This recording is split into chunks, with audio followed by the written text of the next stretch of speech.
Bugungi mavzuyimiz demak orttirilgan immun tanqisligi sindromi va bu kasallikda organizmdagi klinik belgilarning qanday namoyon bo'lishi, asab tizimining holati, umuman olganda barchasini ko'rib chiqamiz. Ikkita asosiy davrga bo'linadi. Bu OIV, ya'ni odam immun tanqisligi virusi infeksiyasi va OIDS davri, ya'ni SPID deymiz. SPID degani demak ruschasiga sindrom приобретенного иммунодефицита, o'zbek tilida demak orttirilgan immun tanqisligi sindromi. Demak, 21-asr vabosi hisoblanadi. Har bir inson bu kasallik haqida ma'lumotga ega bo'lishi kerak. OIDS o'zi nima? Demak, orttirilgan immun tanqisligi sindromining mana ma'nosini aytib o'tdik. Orttirilgan immun tanqislik sindromi OIDS. Bu dahshatli va bedavo kasallik. Hozirgi zamonning vabosi deb ataladi. OIDS virusi ilk bor mana Afrika qit'asida 20-asrning boshlarida aniqlangan. OIDSni fransuz olimi Lyuk Montagnier va amerikalik olim Robert Gallolar, demak, Gallolar kashf etgan. Ammo odam immun tanqisligi virusi keltirib chiqarishini isbotlab berishgan. Demak, bu virus OIDS kasalligini qo'zg'atuvchi virus bo'lib, u jarayonning boshlang'ich bosqichidir. Bu virus odam immunitet tizimini zaiflashtiradi va oxir oqibatda organizm oddiy yallig'lanish kasalliklarida ham himoyalana olmaydigan, chidamsiz bo'lib qoladi. Ya'ni immun tizimi judayam susayib ketadi. Shu sababdan oddiygina, masalan, oddiy ko'ringan yengil kasalliklarda ham insonning holati og'ir ahvolga tushib qolishi ehtimolligi bor. Bu kasallikning davosi topilmagan, oxiri demak fojiali o'lim bilan yakunlanadi. Ya'ni immunitet sust bo'lganligi sababidan inson har xil kasalliklarga chalinish ehtimolligi ortadi va bu kasalliklardan inson vafot etishi kuzatiladi. Demak, orttirilgan immun tanqisligi virus kasalligining so'nggi davri virus tushgan vaqtdan boshlab organizm o'zini himoya qila olmasligigacha, demak, 1 yildan 5 yil oralig'idagi vaqt o'tishi kerak bo'ladi. Mana shundan keyingina odam hayotini xavf ostiga qoldiradigan OIDS bosqichi boshlanayotgan bo'ladi. Ya'ni boshida OITF, ya'ni buni odam immun tanqisligi virusi bosqichi desak, keyinchalik mana shu davr OIDS davriga o'tadi. Endi bunga bir necha yillar kerak bo'ladi. Mana bu 5 yil deb oladigan bo'lsak, kimlardadir bir 10 yil, 15 yil ham kerak bo'lishi mumkin. Bu endi organizmning holatiga qarab. Boshlanayotganda odam buni sezmaydi. O'zini yaxshi his qiladi va hattoki OIDS virusini yuqtirganiga shubha ham qilmaydi. OITF infeksiyasi OIDS bosqichiga o'tishi uchun mana 10 yil ham ketishi mumkin ekan. Orttirilgan immun tanqisligi sindromi retrovirus guruhiga mansub virus qo'zg'atadigan kasallik. Demak, ikkita davrda bo'ladi bu kasallik. Birinchisi OITF, ya'ni odam immun tanqisligi virus infeksiya davri. Ikkinchisi bevosita demak OIDS, ya'ni SPID davri hisoblanadi. OITF infeksiyasi davri odam organizmida virus bor, lekin kasallik alomatlari hali namoyon bo'lmagan davr hisoblanadi. Demak, bu virus odamning immunitet tizimiga tanlab ta'sir ko'rsatadi. Ayniqsa, demak, CD4 immun hujayralariga qirg'in keltiradi. Ya'ni bizning immun tizimimizda quyidagi CD4 deb ataluvchi immun hujayralariga bu virus ta'sir qilar ekan. Ya'ni ularni organizmdagi bajaradigan vazifasini susaytiradi. Virus odam organizmiga tushgach, 2-3 kundan so'ng 25-30% hollarda birlamchi infeksiya davriga xos alomatlar kuzatilishi mumkin. Demak, bu o'tkir serokonversiya sindromi deb ataladi.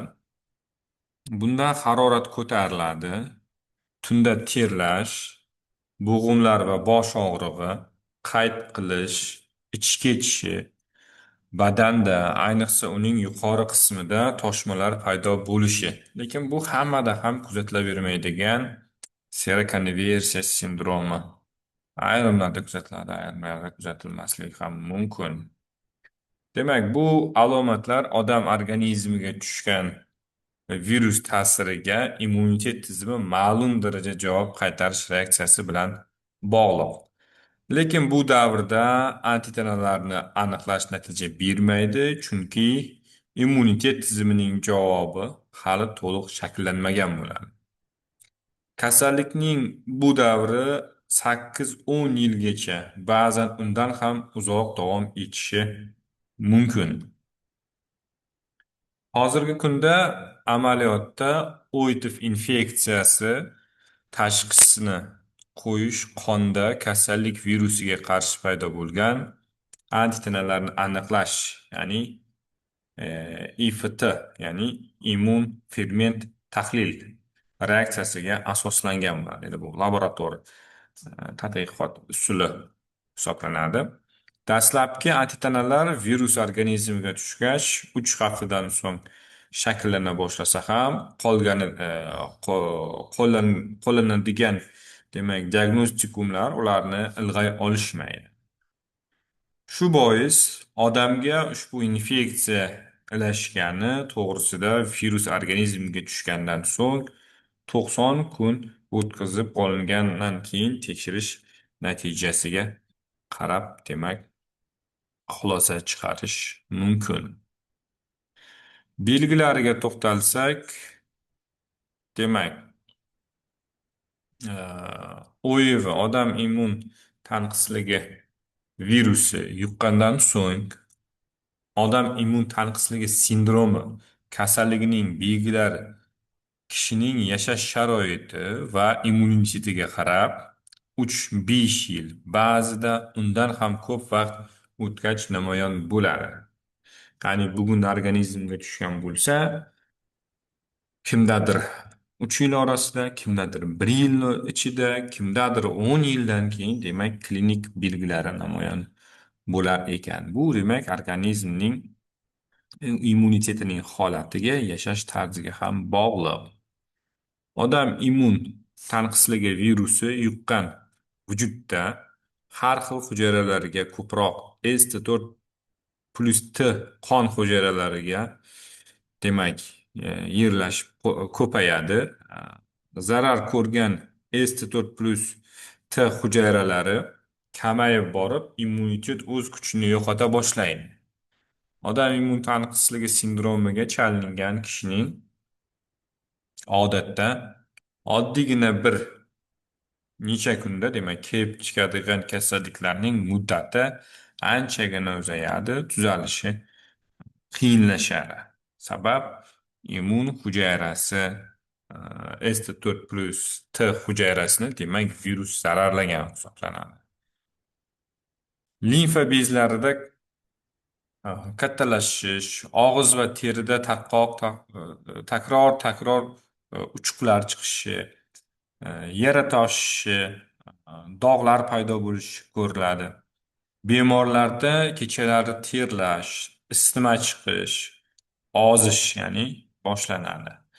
Bir insonda ushbu belgilarda bir nechasi paydo bo'lsa, demak, o'sha insonni OIDS sindromiga bo'lgan, demak, bo'lishi ehtimolligini gumon qilish kerak bo'ladi. Sarkoma Kaposhi degan sindrom bor va limfa kasalliklarida bo'lsa, OIVning belgilari bo'lishi mumkin. Sarkoma Kaposhini ham hozir ko'rib chiqamiz keyingi slaydlarda. Buni aniqlash uchun demak anti-OIV testi o'tkaziladi va undan keyin tashxis qo'yiladi. Mana sarkoma kaposhida demak milklarda tanamizning demak shilliq qavatlarida judayam ko'plagan yaralarning paydo bo'lishi bilan namoyon bo'ladi. Sarkoma kaposhi deganini. Endi orttirilgan immun tanqisligi sindromi virusining rivojlanishida, masalan, mana hujayra ruscha yozilgan kletka deb virus kirdi. Kirgandan keyin demak o'zining e, DNKsini bizni hujayramizdagi yadroning ichidagi DNKga kiritib qo'yib va DNK ma'lumotlarimizni e, demak o'zgartirib yingitdan demak virus hosil qila olish xususiyatiga ega bo'ladi. Ya'ni genetik ma'lumoti o'zgargan hujayralar hosil bo'la boshlaydi virusning ma'lumoti bilan, genetik ma'lumoti bilan. Va shu tariqa demak o'zini ish faoliyatini bajarmaydigan organizmda immun hujayralari paydo bo'la boshlaydi. Demak, orttirgan immun tanqisligi sindromi aniqlangan dastlabki davrlarda ushbu kasallik asosan aholining xavfli guruhiga kiruvchi qatlam, ya'ni giyohvandlar, axloqsiz shaxslar, tug'ma gemofiliyasi bilan kasallanganlarda keng tarqalgan. Mana shu insonlarda. Demak, biroq hozirgi vaqtda Jahon Sog'liqni saqlash tashkiloti ma'lumotlariga ko'ra, orttirilgan immun tanqisligi sindromi virusi epidemiyasi aholining asosiy qatlamida ham kengaymoqda. Endi bu har xil yo'llar bilan tarqalayapti. Hozir keyingi slaydlarda bularni ko'rib chiqamiz. Demak, orttirgan immun tanqisligi sindromi virusi chidamsiz bo'lib, suvda 10 daqiqa qaynatish davomida halok bo'ladi. Maxsus dezinfeksiya vositalaridan demak, demak judayam ularga sezgir bo'lib nobud bo'ladi. Spirt demak orttirilgan immun tanqisligi virusini o'ldirmaydi. Orttirgan immun tanqisligi sindromi virusining yuqish yo'llari. Endi bu virus qanday yuqadi? Demak, zararlangan qon sog'lom odamga quyilganda, qon quyilgan paytda masalan, kasallangan onadan bolaga homiladorlik vaqtida, tug'ruq vaqtida va ko'krak suti bilan o'tishi mumkin. Zararlangan shpritslardan foydalanganda, instrumentlardan, ya'ni tibbiy instrumentlardan foydalanganda ham demak yuqishi ehtimolligi bor. Endi qaranglar. OIV OITS qanday hollarda yuqadi va qanday hollarda yuqmaydi? 10% hollarda sterillanmagan tibbiy asboblardan yuqar ekan, 10% hollarda onadan homilaga, 5% holatlarda kasallangan donor qoni quyilgan paytda, yana 5% holatlarda demak a'zolarni ko'chirib o'tkazishda va 80% holatlarda himoyalanmagan jinsiy aloqadan yuqar ekan. Endi qanday holatlarda yuqmaydi? Masalan, e, bitta hojatxonadan foydalanishda, kiyimlardan foydalanishda, o'pish orqali yuqmaydi. Mana hasharotlarning chaqishi orqali yuqmaydi. Idish-tovoqlar orqali bu yuqmaydi. Lekin shu joyda aytib ketish kerak, masalan, zubnoy shotkalardan yuqish ehtimolligi bor agarda u kimnidir zubnoy shotkasini olib foydalansa va u zubnoy shotkaga demak milklari qonab e, qoni zumni o'shayotganda qolib va uni boshqa sog'lom odam ishlatsa yuqish ehtimolligi bor va to'g'ridan to'g'ri e, qon shilliq qavatlarga tushib keyinchalik bu qon tomir ya'ni sog'lom odamning qon tomiriga o'tadigan bo'lsa ham yuqish ehtimolligi bor. Stomatologiya, sartaroshxonada, go'zallik salonlarida, manikyur, pedikyur, tatuaj xonalarida, demak, o'its virusini yuqtirish xavfi judayam katta. Shuning uchun, demak, tibbiy asbob-uskunalarni yaxshilab e, sterillash kerak bo'ladi. Orttirgan immun tanqisligi virusi hozirgi davrda judayam yaxshi, demak, o'rganilgan hisoblanadi. Hattoki hozirgi davrda agar o'yitib yuqqanligiga shubha qilsak, uni o'sishini to'xtatib qo'yadigan dori vositalari ham bor. OITVni asosiy uchta yuqish yo'li bor. Bu birinchisi jinsiy yo'l, ikkinchisi qon orqali, uchinchisi demak onadan bolaga o'tish ehtimolligi bor. Basseyn, banya, vannalarda suv tushgan, demak, virus bir necha daqiqada o'lib ketadi, suvga tushgan virus. Lekin zararlangan teri orqali uni yuqtirib olish mumkin. Ya'ni teri shikastlangan bo'lsa va bu virus shu basseynga suvga tushgan bo'lsa, o'lim suvda virus o'zini demak xususiyatni yo'qotmasdan turib zararlangan teriga sog'lom insonning zararlangan terisiga o'tadigan bo'lsa yuqish ehtimolligi bor deyapti, lekin juda yam kamdan kam hollarda.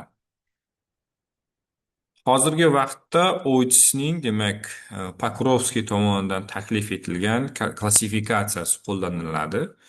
Demak, bu klassifikatsiya asosan OITSda quyidagi davrlar farqlanadi. Birinchi davr demak inkubatsion davr, ya'ni kasallikning yashirin davri degani bu. Ikkinchi davr bu birlamchi belgilarning o'tkir davri. Bunda e, o'tkir isitma bo'lishi, simptomsiz kechishi, persistentlanuvchi tarqalgan bosqich va limfadenopatiyalar kuzatiladi. Ya'ni limfa bezlarining kattalashishi degan limfadenopatiya. Uchinchi davrda demak ikkilamchi belgilar davri. Bunda tana vaznining 10% gacha kamayishi, teri va shilliq pardalarning yuza, bakterial zamburug'li va virusli zararlanishlari, temiratki bo'lishi, qaytalama faringitlar, sinusitlar bo'lishi. Ikkinchi belgisi tana vazning demak 10% dan ortiq progressiv kamayishi, sababsiz isitma kuzatilishi, bir oydan ortiq davom etadigan ichki ketishi, til leykoplakiyasi, o'pka sili tuberkulyozi, ya'ni o'pka tuberkulyozi, ichki a'zolarning qaytalama va turg'un bakterial, virusli, zamburug'li va protozoylar sababli zararlanishlari, temiratki, Kaposhi sarkomasining demak e, tarqalmagan turi kuzatilishi.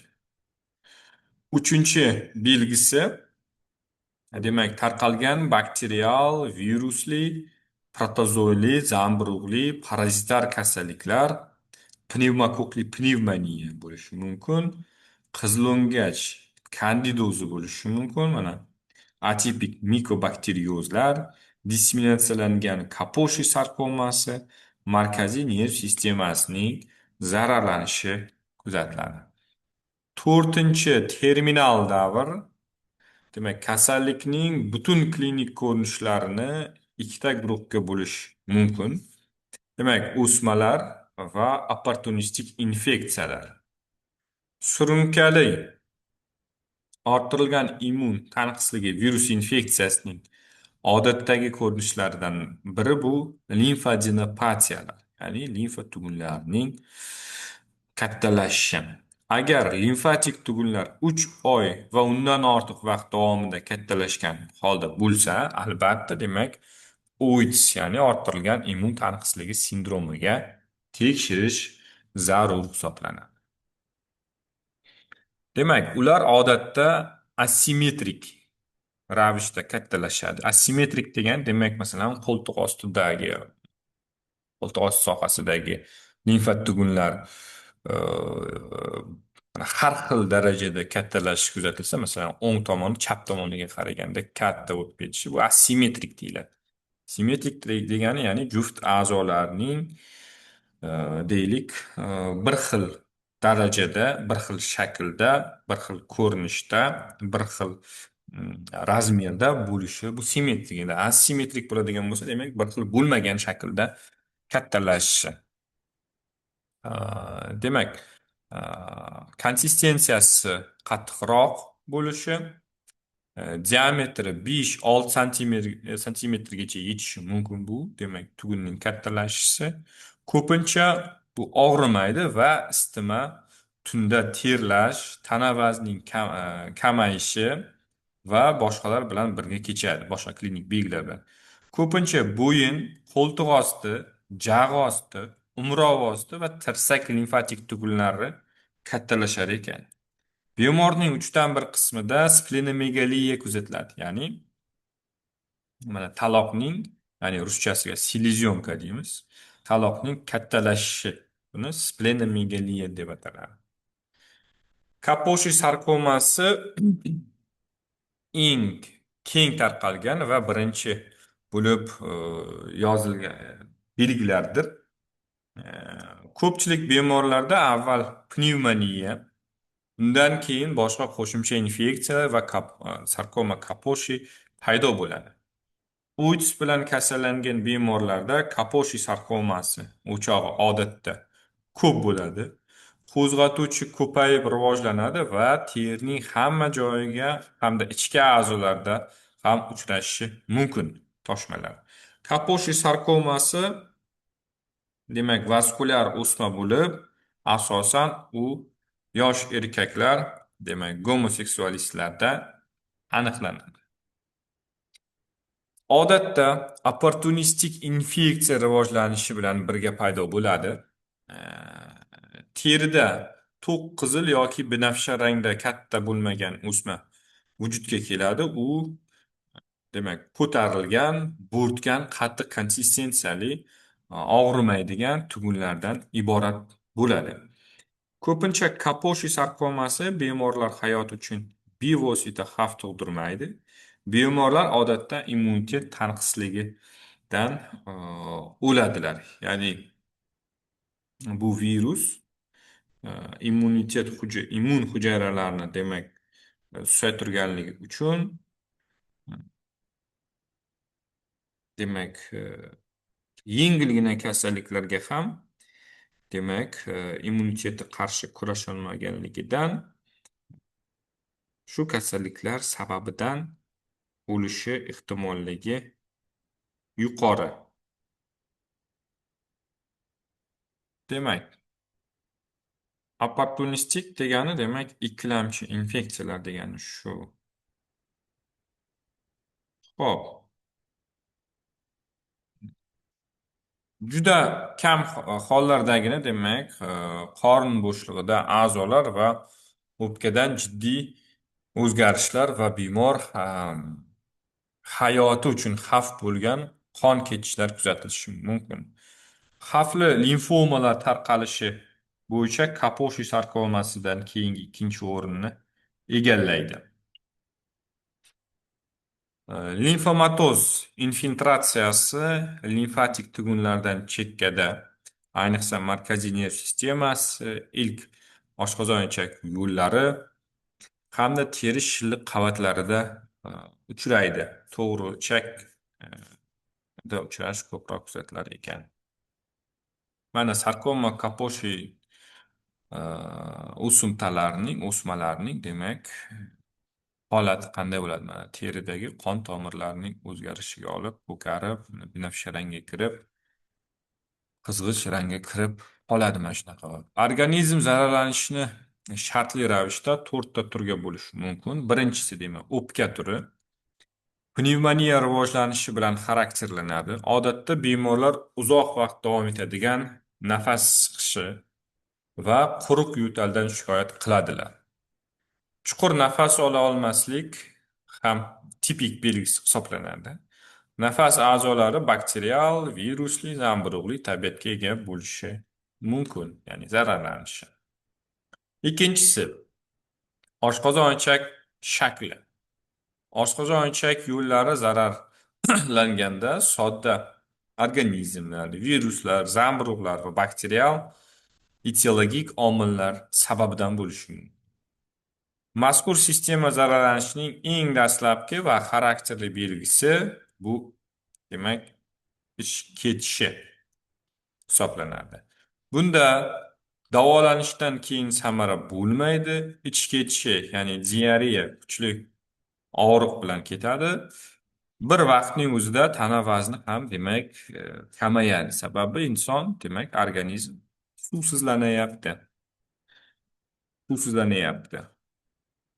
Gidratatsiyasi yuqori. Nafas bu vaqtda suvda a, yoki suvday bo'lishi mumkin. Ya'ni najas. Mazkur holat bir oydan ortiq taom ichish ham mumkin. Uchinchisi belgisi cerebrospinal turi. Demak, nerv sistemasining zararlanishi bilan kechadi. Bunda ensefalitlar, meningoensefalitlar, meningitlar, absesslar, bosh miya o'smalari, periferik nerv sistemasi kasalliklari, periferik nevritlar, radikulitlar va boshqa juda ham ko'p kasalliklar kuzatilishi mumkin. Zararlanishning bu turida karaxtlik, ong buzilishi, yuqori harorat, kuchli holsizlik, siydik tuta olmaslik va boshqa simptomlar kuzatiladi.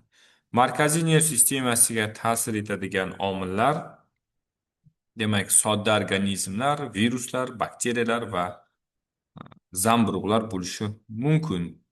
Demak, agarda shu cerebrospinal turi bo'ladigan bo'lsa, inson, ya'ni ongi o'zgargandan keyin uning fikrlashi ham o'zgaradi. Inson o'ylaydiki, nimaga faqat man kasal bo'lishim kerak ekan, boshqalar ham kasal bo'lib ko'rsin, man his qilayotgan his-tuyg'uni boshqalar ham sezsin, bilsin degan maqsadda ular, demak, xiyobonlarda, ko'chalardagi mana skameykalarga ignalarni qo'yib ketishadi bilintirmasdan. Ya'ni o'zining qon tomiriga, ignasidan, qon tomiridan demak qon olib, keyinchalik demak ignada biroz qonni qoldirib skameykalarga qo'yib ketishadi va endi bexosdan inson o'tirib olsa yuqish ehtimolligi bor bo'lganligi uchun. Lekin endi bu ham kimgadir yuqadi, kimgadir yuqmaydi. Sababi bu juda ham ko'plab omillarga bog'liq. Masalan, u qon ignada qancha vaqtdan beri turibdi, unga quyosh nuri tushdimi, tashqarida havoning harorati qanday edi, keyin u bexosdan o'tirib olgan, ignaga o'tirib olgan insonning demak immun holati qanday edi, bularning hammasi bog'liq. Qanchalik chuqur kirdi igna, qon tomirga yetib bordimi, bormadimi, bularning hammasi bog'liq. To'rtinchi turi, demak, teri va og'iz bo'shlig'idagi turi. Virus yuqtirgan bemorlarda teri va og'iz bo'shlig'ida demak o'zgarishlar ko'p uchraydi. Dermatomikozlar, temiratli terining o'ziga xos demak zararlanishlardan hisoblanadi. Endi analiz topshirish. Ba'zida hech qachon shubhali kontaktda bo'lmaganlarda ham OITS analizi salbiy chiqishi mumkin. Shuning uchun bu analizni qayta topshirish kerak bo'ladi. Ya'ni bitta topshirgandan deylik salbiy chiqsa, manda yo'q ekan degan xayolga bormasdan takroran demak topshirib ko'rish kerak degani bu. Demak, stomatologiya, manikyur, sartaroshxonalarda demak to'liq sterillanmagan asbob-uskunalardan foydalanish orqali va bir martalik foydalanadigan tibbiy asbob-uskunalarni qayta foydalanish orqali, demak, yuqish ehtimolligi bor. Demak, AIDS virusi quyidagi hollarda yuqmaydi. Demak, qo'l bilan yoki quchoqlashib ko'rishganda, aksirganda, yo'talganda, basseynda cho'milganda, umumiy idishdan, telefondan va umumiy hojatxonadan foydalanganda, hasharotlar chaqqanda, demak, yuqmaydi. Yuqishi uchun, demak, qon kontaktda bo'lishi kerak. Qon bilan kontakt bo'lishi kerak. Endi AIDS bilan kasallangan bemorlar, ular Afrikada 46,5%, Amerikada 33%, Yevropada 10,5%, Rossiyada 6%, Osiyoda 3,5%, Okeanada demak 0,5% ro'yxatga olingan. AIDS bilan kasallanganlar orasida 15 yoshgacha bo'lgan bolalar sonining ko'pligi, demak, bu achinarli holat hisoblanadi. Endi ko'pincha shu narkomanlar orasida betartib jinsiy aloqa qiladiganlar orasida judayam ko'p tarqalgan hisoblanadi. Endi keyingi vaqtlarda stomatologiya, sartaroshxonalarda ham demak tarqalish ehtimolligi yuqori bo'lib bormoqda. Statistika demak, hozirgi vaqtda AIDS virusi bilan kasallanganlar 30 milliondan ortiq. Kasallikdan vafot etganlar soni esa 6 millionni tashkil etar ekan. Kuniga 8 mingdan ortiq inson ushbu virusni yuqtirar ekan. Kuniga. Endi bu ko'pincha chet davlatlarda kuzatiladi. Lekin masalan, e, bizning aholimiz chet davlatlariga borib, e, demak, migrant hisoblanib, ma'lum bir vaqt oralig'ida ishlab kelyapti, pul topib kelyapti, u tomonga borib e, qon quydirgan bo'lishi mumkin, e, sartaroshxonaga borgan bo'lishi mumkin, masalan, britvadan foydalangan bo'lishi mumkin, stomatologiyaga borgan bo'lishi mumkin. Keyin uni yuqtirib olib kelib, keyin keladi, uylanadi, deylik, oilasi bo'lgan bo'lsa, ayoliga yoki eriga yuqtirgan bo'lishi ham mumkin. Buning uchun e, sanitariya qoida me'yorlariga juda ham qattiq rioya qilish kerak bo'ladi. Mana profilaktik choralar eng asosiy shart, demak, sog'lom turmush tarzi va yaxshi xulq-atvorga ega bo'lish. Axloq-odob qoidalariga rioya etish kerak. Zararli odatlarga berilmaslik kerak. Oilani, oilaviy munosabatlarni qadrlash kerak. Faqat sterillangan asboblardan, yangi bir martalik shprits sistemalardan, demak, foydalanish kerak. Qon quydirishda donor qonni OIDSga tekshirish zarur bo'ladi. AIDS nafaqat shifokorlar va sog'liqni saqlash xodimlari muammosi, balki ko'pgina soha olimlari, davlat arboblari, iqtisodchilar, yuristlar, sotsiologlar muammosi ham hisoblanadi. Har bir inson o'zi va atrofidagilari uchun ham AIDS tarqalishining oldini olish maqsadida bu kasallik haqida bilishi hamda ehtiyotkorlik choralarini qo'llashi lozim. Demak, hozirgi kunda respublikamizda OIDSga qarshi kurashish maqsadida 15 ta OIDS markazlari, 100 dan ortiq diagnostik laboratoriyalar, 220 dan ortiq, demak, ishonch xonalar faoliyat ko'rsatmoqda.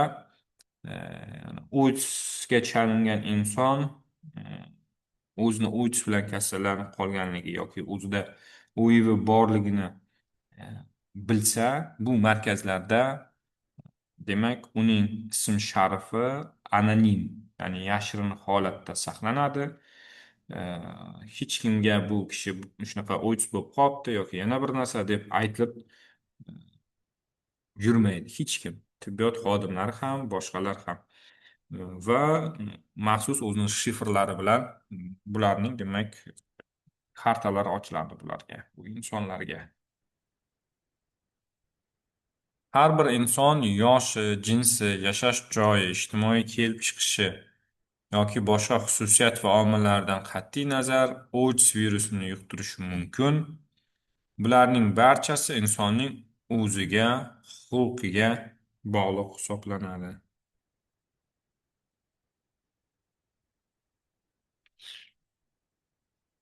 Demak, bularning barini yo'qotish mumkin. Ya'ni kasal bo'lgan inson oilasini, baxtli bolaligini, muhabbatini, do'stlarini hammasidan ayrilib qolishi mumkin. Shuning uchun judayam ehtiyotkorlik talab qilinadi bu kasallikda. E'tiboringiz uchun rahmat.